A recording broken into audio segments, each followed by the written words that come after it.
Friends, welcome back to our channel.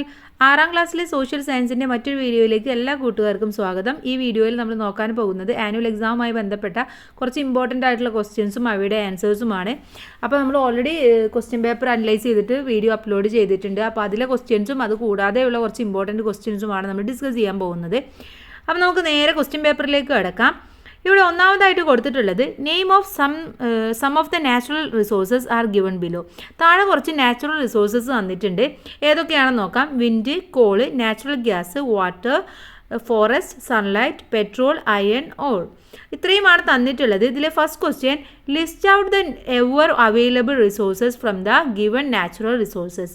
താഴെ തന്നിട്ടുള്ള ഈ നാച്ചുറൽ റിസോഴ്സസിൽ നിന്നും എവർ അവൈലബിൾ ആയിട്ടുള്ള, എപ്പോഴും അവൈലബിൾ ആയിട്ടുള്ള റിസോഴ്സസിൻ്റെ പേര് എഴുതാനാണ് പറഞ്ഞിട്ടുള്ളത്. ഏതൊക്കെ എഴുതാം? Wind, water, sunlight. ഓക്കെ. ഇനി ഇതിലെ ബി ചോദ്യം, what are the circumstances that led to the increase in demand for natural resources. ഇങ്ങനെ നാച്ചുറൽ റിസോഴ്സസിൻ്റെ ഡിമാൻഡ് വർദ്ധിക്കാനുള്ള, ഇൻക്രീസ് ചെയ്യാനുള്ള റീസൺ എന്തൊക്കെയാണെന്നാണ് ചോദിച്ചിട്ടുള്ളത്, അല്ലെങ്കിൽ സർക്കംസ്റ്റാൻസസ് എന്തൊക്കെയാണെന്നാണ് ചോദിച്ചിട്ടുള്ളത്. എന്തൊക്കെയാണ്? ഒന്ന്, population, increase the population, developments in science and technology, communication facilities and industrialisation. Okay. പോപ്പുലേഷനിലുണ്ടായിട്ടുള്ള ഈ ഒരു വർധനവ്, അതുപോലെ തന്നെ സയൻസിലും ടെക്നോളജിയിലും വന്ന ഡെവലപ്മെൻറ്റ്, കമ്മ്യൂണിക്കേഷനിൽ വന്നിട്ടുള്ള ഫെസിലിറ്റീസ്, അതുപോലെ ഇൻഡസ്ട്രിയലൈസേഷൻ, ഇതൊക്കെയാണ് പ്രധാനമായിട്ടുള്ള കാരണങ്ങൾ എന്ന് പറയുന്നത്. മറ്റൊരു ചോദ്യം നോക്കൂ. ഇവിടെ 2 പിക്ചേഴ്സ് തന്നിട്ടുണ്ട്. ഒന്ന് ട്രഡീഷണൽ വില്ലേജുമാണ്, ഒന്ന് അർബൻ വില്ലേജുമാണ്. ഇതിൻ്റെ ബേസ് ചെയ്തിട്ട് താഴെയുള്ള ടേബിൾ കംപ്ലീറ്റ് ചെയ്യാനാണ് നമ്മളെടുത്ത് പറഞ്ഞിട്ടുള്ളത്. അപ്പോൾ features of traditional rural society, features of urban communities. Simple, dress are simple, അതെവിടെയാണ്? റൂറൽ സൊസൈറ്റിയിലാണ്. അപ്പോൾ അർബനിലേക്ക് വരുമ്പോൾ എങ്ങനെയായിരിക്കും? ഡ്രസ് അക്കോർഡിംഗ് ടു ഫാഷൻസിന് അനുസരിച്ചാണ് അവിടെ ഡ്രസ്സ് അവർ ഉപയോഗിക്കുന്നത്. ഇനി agriculture and allied activities are the important occupation.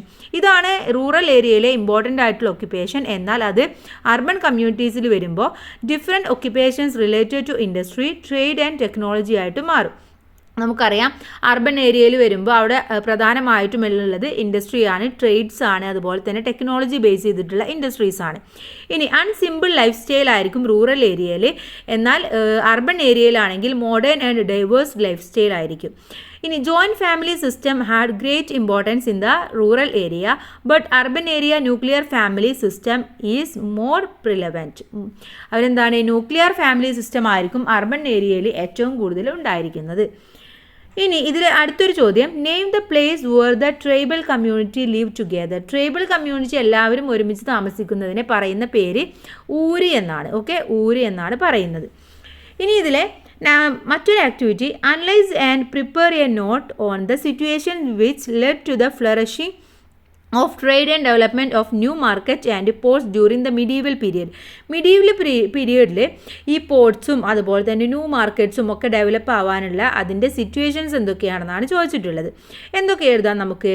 ഒന്ന്, trade was carried out through the exchange of goods for goods. നമ്മുടെ കയ്യിൽ ഒരു ഗുഡ്സ് ഇല്ലെങ്കിൽ നമ്മളത്, നമ്മുടെ കയ്യിൽ എന്താണോ ഉള്ളത് അത് കൊടുത്തിട്ട് നമുക്ക് ആവശ്യമുള്ള ഗുഡ്സ് വാങ്ങിക്കുന്ന ഒരു എക്സ്ചേഞ്ച് അന്ന് നിലവിൽ വന്നു. അതുപോലെ tax on trade was an important source of income. ഈ ഒരു ട്രേഡിൻ്റെ ടാക്സ് ആയിരുന്നു അന്നത്തെ പ്രധാനപ്പെട്ട ഒരു സോഴ്സ് ഓഫ് ഇൻകം എന്ന് പറയുന്നത്. Goods began to be exchanged for money. അങ്ങനെ ഈ ഗുഡ്സ് കൊടുക്കാൻ തുടങ്ങിയതോടുകൂടി പിന്നെ മണിയും നിലവിൽ വന്നു. ട്രേഡ് ഗ്രൂപ്പ്സ് ലൈക്ക് 5 വണ്ണം, മോണിഗ്രാമം എന്നിവയൊക്കെ അന്നാണ് നിലവിൽ വന്നത്. Demand for exported goods increased. അങ്ങനെ നമുക്ക് ആവശ്യം കൂടിയപ്പോൾ നമ്മളെന്താണ്, അവിടെ ഒരു എക്സ്പോർട്ടഡ് ഗുഡ്സിന് ഇൻക്രീസ് കൂടി, ഡിമാൻഡ് കൂടി. Goods in rural areas were exchanged in the markets. Rural ഏരിയാസിലൊക്കെ ഈ ഒരു ഗുഡ്സ് എക്സ്ചേഞ്ച് ചെയ്യുന്നത് മാർക്കറ്റിലേക്കായിട്ട് മാറുകയും ചെയ്തു. ഇനി ഇതിലെ മറ്റൊരു ചോദ്യം, in Calicut port goods were exchanged for the price fixed by the dalals in whose travelogue is the mention. ഇത് എവിടെയാണ് മെൻഷൻ ചെയ്തിട്ടുള്ളത്?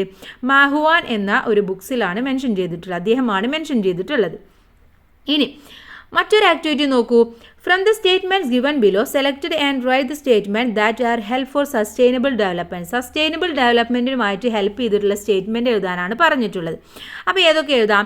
ഇൻസ്റ്റാളേഷൻ ഓഫ് സോളാർ പാനൽസിൻ്റെ installation, use of cloth bags and paper bags instead of plastic കവേഴ്സിന് പകരം ഈ ഒരു cloth ബാഗും paper ബാഗും ഒക്കെ ഉപയോഗിക്കുന്നത്, switch off lights and fans after use, നമ്മൾ ഉപയോഗം കഴിഞ്ഞ് കഴിഞ്ഞാൽ ഫാനും സ്വിച്ചൊക്കെ ലൈറ്റൊക്കെ ഓഫ് ചെയ്യുന്നത്.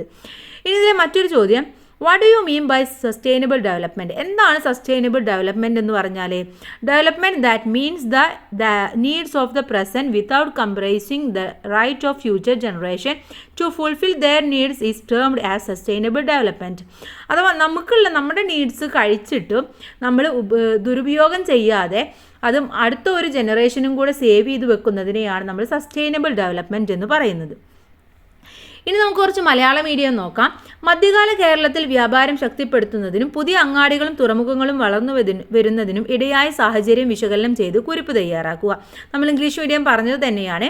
സാധനങ്ങൾക്ക് പകരം സാധനങ്ങൾ കൈമാറുന്ന രീതി വന്നു, നാണയങ്ങൾ ഉപയോഗിച്ച് തുടങ്ങി, അഞ്ചുവണ്ണം, മണിഗ്രാമം തുടങ്ങിയ കച്ചവട സംഘങ്ങൾ വന്നു, കച്ചവട ചുങ്കമായി പ്രധാന വരുമാന മാർഗം, കയറ്റുമതി ചെയ്തിരുന്ന ഉൽപ്പന്നങ്ങളുടെ ആവശ്യം വർദ്ധിച്ചു, ഗ്രാമങ്ങളിലെ വിഭവങ്ങൾ അങ്ങാടികളിൽ കൈമാറി, അങ്ങാടികളുടെ വളർച്ച പ്രാദേശിക കച്ചവടം ശക്തിപ്പെടുത്തി.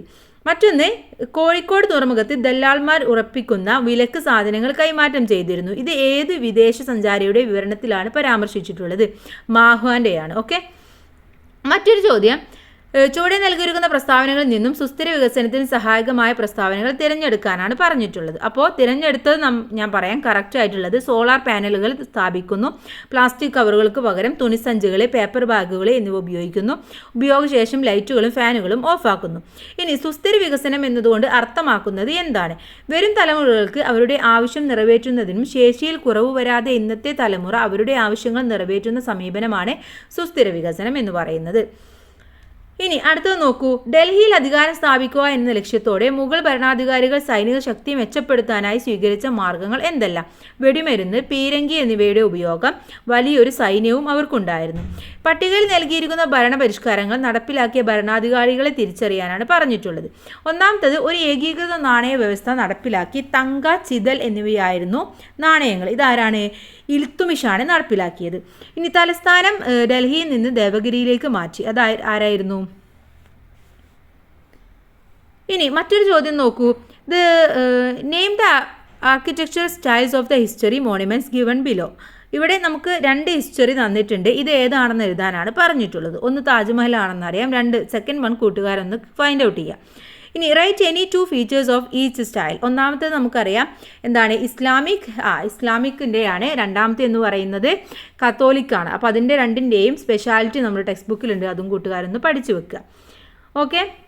ഇനി അടുത്തൊരു ചോദ്യം, what are the main reasons of excessive use of energy sources? Write your opinion. നമ്മളിങ്ങനെ ഒരുപാട് എനർജി സോഴ്സസ് ഉപയോഗിക്കുമ്പോൾ എന്തൊക്കെയാണ് അവിടെ ഉണ്ടാകുന്നത്, അതിൻ്റെ കാരണങ്ങൾ എന്തൊക്കെയാണെന്ന് എഴുതാനാണ് പറഞ്ഞിട്ടുള്ളത്. നിങ്ങളുടെ ഒപ്പീനിയനാണ്. അപ്പോൾ നിങ്ങൾ നിങ്ങളുടേതായ രീതിയിലൊന്ന് എഴുതുക. Write your suggestions for conservation of energy. ഇങ്ങനെ എനർജി കൺസേർവ് ചെയ്യാനുള്ള ഏതെങ്കിലും 2 സജഷൻസ് എഴുതാനും പറഞ്ഞിട്ടുണ്ട്. ഓക്കെ. അപ്പോൾ energy resources are found in the environment. Some like solar and wind energy are renewable, while others like fossil fuels are non renewable. Then energy conservation can be as simple as turning off lights and appliances when do not need them. You can also use intensive appliances less by performing household tasks manually, such as hang drying your clothes instead of putting them in the dryer or washing dishes by hand. അപ്പോൾ energy conserve ചെയ്യാൻ നമുക്ക് ഒരുപാട് കാര്യങ്ങൾ ചെയ്യാൻ പറ്റും. നമുക്ക് എന്താണ്, ലൈറ്റും ഫാനൊക്കെ ഉപയോഗം കഴിഞ്ഞാൽ നമുക്ക് ഓഫ് ചെയ്യാം. അതുപോലെ തന്നെ നമ്മൾ അയൺ ബോക്സ് ഒക്കെ ഉപയോഗിക്കുന്നതിന് പകരം പണ്ടത്തെ കാലത്തെ പോലുള്ള കോളൊക്കെ കത്തിച്ചിട്ട് നമ്മൾ അയൺ ചെയ്യാനൊക്കെ ശ്രമിക്കുക. അത്തരത്തിലുള്ള ഒരുപാട് കാര്യങ്ങൾ ചെയ്തു കഴിഞ്ഞാൽ നമുക്ക് എനർജി കൺസർവേഷൻ ചെയ്യാൻ പറ്റുമെന്നാണ് പറയുന്നത്. ഇനി അടുത്തത് നോക്കൂ. ഇന്ത്യയിൽ ഇന്ന് കാണുന്ന ക്ഷേത്ര നിർമ്മാണ രീതി വിവിധ ഘട്ടങ്ങളിലൂടെ വികാസം പ്രാപിച്ചതാണ്. അത് സമർത്ഥിക്കാനാണ് പറഞ്ഞിട്ടുള്ളത്. ശരിയാണല്ലേ? മഹാബലിപുരത്തെ പഞ്ചരത്നങ്ങൾ എന്നറിയപ്പെടുന്ന ഓരോ ക്ഷേത്രവും ഒറ്റക്കല്ലിൽ കൊത്തിയെടുത്തവയാണ്. മഹാരാഷ്ട്രയിലെ എല്ലോറ ഗുഹാക്ഷേത്രങ്ങൾ ഇത്തരത്തിൽപ്പെട്ടതാണ്. 6-ാം നൂറ്റാണ്ട് മുതൽ 12-ാം നൂറ്റാണ്ട് വരെയുള്ള കാലത്താണ് ഈ ക്ഷേത്രങ്ങൾ നിർമ്മിച്ചത്. പിൽക്കാലത്ത് ചെത്തുമിനുക്കിയ പാറകൾ ഉപയോഗിച്ച് ഉയരമേറിയ ക്ഷേത്രങ്ങൾ നിർമ്മിക്കുന്ന രീതി നിലവിൽ വന്നു. ഇവയിൽ ഭൂരിഭാഗവും ബഹുനില ക്ഷേത്രങ്ങളായിരുന്നു. ആസാമിലെ കാമാക്ഷി ക്ഷേത്രവും ചോള രാജാവായ രാജരാജൻ തഞ്ചാവൂരിൽ നിർമ്മിച്ച ബൃഹദീശ്വര ക്ഷേത്രവും ഇതിന് ഉദാഹരണങ്ങളാണ്. പിന്നീട് ക്ഷേത്രഭിത്തികൾ ശില്പങ്ങൾ കൊണ്ടലങ്കരിക്കുന്ന സമ്പ്രദായം വ്യാപകമായി. മറ്റൊരു ചോദ്യം നോക്കൂ. ഇൻഡോ ഇസ്ലാമിക് വാസ്തുവിദ്യയുടെ പൊതു സവിശേഷതകൾ എഴുതാനാണ് പറഞ്ഞിട്ടുള്ളത്. കമാനങ്ങളും താഴികക്കുടങ്ങളും മിനാരങ്ങളും ഈ ശൈലിയുടെ മുഖ്യ സവിശേഷതയാണ്. കൂടാതെ കെട്ടിടങ്ങളിൽ അലങ്കരിക്കുന്നതിനു വേണ്ടി പുഷ്പങ്ങളുടെയും സസ്യങ്ങളുടെയും രൂപങ്ങൾ കൊത്തിവെച്ചു. കെട്ടിടങ്ങളുടെ നിർമ്മാണത്തിന് കുമ്മായം, ചുവന്ന കല്ല്, മാർബിള് തുടങ്ങിയവ ഉപയോഗിച്ചു. നിർമ്മിതികളോട് ചേർന്ന് വിശാലമായ പൂന്തോട്ടങ്ങൾ ഉണ്ടാക്കുകയും ചെയ്തു. മറ്റേത് കുത്തബ് മിനാറിനെ കുറിച്ച് ഒരു ചെറിയ കുറിപ്പ് എഴുതാൻ പറഞ്ഞാൽ നിങ്ങൾക്ക് ഇങ്ങനെ എഴുതാം. സൽത്താനത്ത് സ്ഥാപകനായിരുന്ന കുത്തബ് മിനാർ ഐബക്കാണ് കുത്തബ് മിനാറിന്റെ നിർമ്മാണം ആരംഭിച്ചത്. ഇൽത്തുമിഷ് ഇതിന്റെ നിർമ്മാണം പൂർത്തിയാക്കി. ഉയരമുള്ള ഗോപുരവും ഗോപുരത്തിൽ നിന്ന് തള്ളി നിൽക്കുന്ന ബാൽക്കണികളും ഇതിന്റെ സവിശേഷതകളാണ്. ഇൻഡോ ഇസ്ലാമിക് ശൈലിയിൽ നിർമ്മിച്ച ആദ്യത്തെ കെട്ടിടമാണ് കുത്തബ് മിനാർ എന്ന് പറയുന്നത്. ഇനി ഇൻഡോ ഇസ്ലാമിക് വാസ്തുവിദ്യയുടെ സവിശേഷതകൾ എഴുതാൻ പറഞ്ഞാൽ നമ്മൾ നേരത്തെ പറഞ്ഞത് തന്നെ. ഇനി മറ്റൊരു ചോദ്യം എന്ന് പറയുന്നത് നോക്കാം. What may be cause for the above mentioned peculiarities in the Gango Basin? Gango Basinന്റെ peculiarities എഴുതാൻ പറയാറുണ്ട്. The distribution of sunlight is not uniform everywhere. It is the proximity of these regions to the equator and cause climatic peculiarities. This is turn cause the luxuriant plant and animal diversity here. മറ്റൊരു question. Name the equatorial region with similar characteristics in another continent. Similar characteristics prevail in the Amazon River Basin in South American and Southeast Asian countries like Malaysia and Indonesia. The Aboriginal tribes of Amazon River Basin in South America, the Semengers of Malaysia, and the Kubus and the Dayaks of Indonesia are also forest dwellers like the Bajamis. Okay. അപ്പോൾ ഇത്രയുമാണ് important ആയിട്ടുള്ള കുറച്ച് questions. കൂട്ടുകാരെ എല്ലാ ഭാഗവും social science ആണ്. എവിടെ നിന്നും ക്വസ്റ്റ്യൻസ് വരാം. അപ്പോൾ കൂട്ടുകാരെ എല്ലാ ഭാഗവും നന്നായിട്ടൊന്ന് പഠിച്ച് മനസ്സിലാക്കി വെക്കുക. എല്ലാവർക്കും നല്ല മാർക്കാണ് സ്കോർ ചെയ്യാൻ കഴിയട്ടെ. All the best. Thank you.